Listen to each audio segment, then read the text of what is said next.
연습생부터 뉴욕 남편까지 고김세론의 숨겨진 남자들 전격 태부.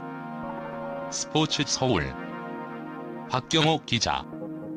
지난 4월 22일 유튜버 이진호가 공개한 고김세론의 마지막 녹취록이 세상을 충격에 빠뜨렸다. 그 녹취 속에는 죽어야 한다, 내가 못됐다는 무당들의 저주 같은 말이 반복되었고, 이로 인해 그녀의 정신이 얼마나 무너졌는지가 고스란히 드러났다. 하지만 이 모든 비극의 배경에는 김세론이 생애 마지막 5년간 얽혀왔던 숨겨진 남자들이 있다. 그 실체를 운동선수, 가수, 알바 동료, 아이돌 연습생, 뉴욕 남편까지 5축으로 나누어 면밀히 분석해본다. 화려한 시작, 그러나 외로운 출발. 어린 시절부터 배우로 주목받았던 김세론은 화려한 스포트라이트 뒤에 늘 고독을 안고 있었다. 첫 번째 숨겨진 남자, 운동선수 A씨는 촬영장에서 만나 친분을 쌓은 상대였다. 스튜디오 조명 아래 훈훈한 외모로 다가왔지만 곧 운동 재활을 이유로 멀어졌고, 그 과정에서 김세론은 내가 너무 약해 보였나 봐요라며 속내를 털어놓았다. 결국 이별의 상처는 그녀의 내면에 작은 금을 걷다. 무대 뒤의 그림자, 가수 B씨. 두 번째는 가수 활동을 병행하던 B씨였다. 음악방송 뒤풀이 자리에서 시작된 관계는 곧 비밀 연인이 되었지만 서로의 스케줄이 엇갈리며 갈등이 쌓였다. 이진호는 B씨가 김세론에게 무대의 내 모습이 나보다 더 빛난다고 질투를 드러냈다고 밝히며, 무대의 화려함이 오히려 그녀를 더 고립시키는 도구로 작용했음을 지적했다. 평범함이 낳은 비극, 알바 동료 C씨. 세 번째 알바 동료 C씨는 김세론이 대학 시절 생계를 위해 시작한 카페 알바에서 만난 인물이다. 처음에는 소소한 데이트와 수다로 위안을 주는 존재였으나 어느 순간 C씨의 사소한 말투와 태도가 내가 이래서 안 된다는 식의 잔소리로 변질됐다. 하루에도 수십 통의 잔소리 음성이 온다는 그녀의 토론은 작은 균열이 결국 큰 균열을 낳았음을 방증한다. 아이돌 연습생 T씨의 그림자. 네 번째 인물은 아이돌 연습생 T씨. 훈련생 숙소에서 마주친 두 사람은 비밀 대화를 이어갔으나 경쟁과 스트레스가 극에 달할수록 서로를 비난하는 말들이 오갔다. 이진호는 T씨가 내가 못된 X 같다는 무례한 말을 던졌다고 폭로하며 연습생 시절의 혹독한 트레이닝이 인간관계의 폭력으로 이어졌음을 경고했다. 최후의 남자, 뉴욕 남편 E씨. 마지막이자 가장 파괴적인 인물은 뉴욕에서 활동하던 남편 E씨다. 이진호가 공개한 DM 캡처에는 내가 공개되지 않으면 끝이다라는 협박성 문구와 각서라 불리는 문서가 담겨 있었다. 사망사에서 5일 전까지 이어진 연락 내용은 두 사람의 갈등이 일촉즉발 상태였음을 시사한다. 유튜브 무당 영상을 보여주며 내가 죽어야 한다는 말을 직접 들었다는 김세론의 절규는 단순 갈등을 넘어 생존 위협 수준의 학대로 비화했음을 보여준다. 5 남자가 모은 그림자, 그리고 질문. 이제 우리는 묻지 않을 수 없다.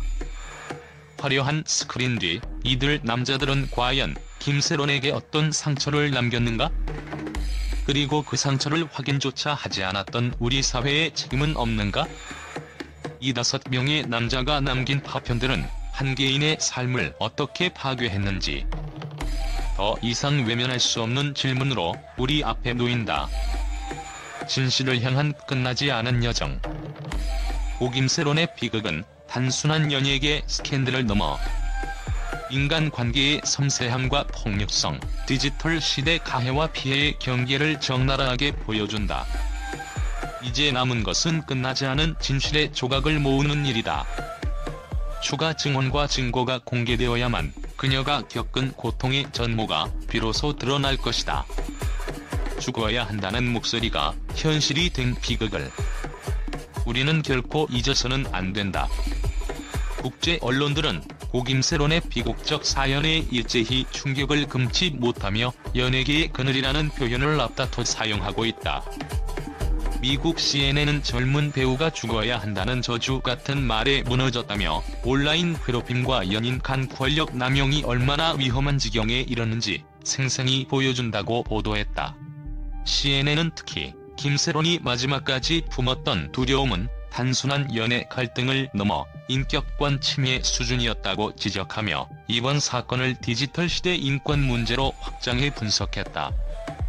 영국 BBC는 한국 연예계의 어두운 민낯이라면서 5명의 전 남자친구가 얽힌 스토리는 할리우드에서도 쉽게 보기 어려운 극한 드라마라고 보도했다.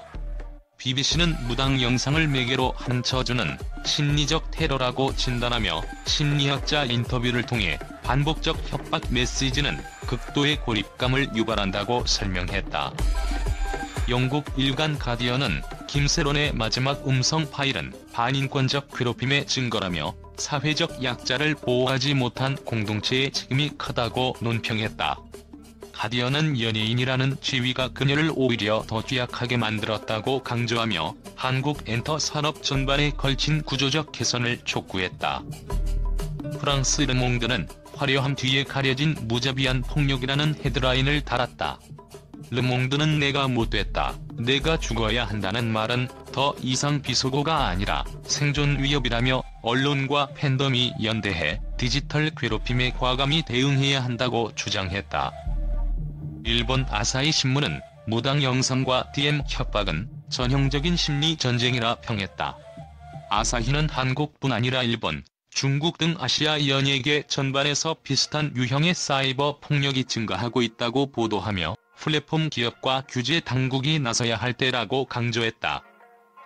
홍콩 사우스 차이나 모닝 포스트는 디지털 시대의 연인 간 폭력은 국경을 넘는다고 보도했다. SCMP는 김세론의 고통이 전 세계 젊은 세대에게 경종을 울렸다고 평가하며 사이버 괴롭힘 방지 정책을 강화하지 않으면 유사 사건이 되풀이될 것이라고 경고했다. 중동 알저지라는 개인의 목소리가 저주로 둔갑한 사건이라 지적했다. 알자지라는 김세론이 겪은 심리적 압박은 단순한 개인 사건이 아니라 디지털 플랫폼의 책임 문제라며 글로벌 차원에서 가해, 피해 구분 기준을 재정립해야 한다고 분석했다. 결국 이번 사건은 단순 연예계 스캔들을 넘어 디지털 시대의 인권, 정신건강, 플랫폼 책임을 동시에 묻는 전지구적 화두로 떠올랐다. 국제 언론들은 김세론의 절규가 헛되지 않도록 사회 전반의 근본적 변화가 시급하다는 데 한 목소리를 내고 있다.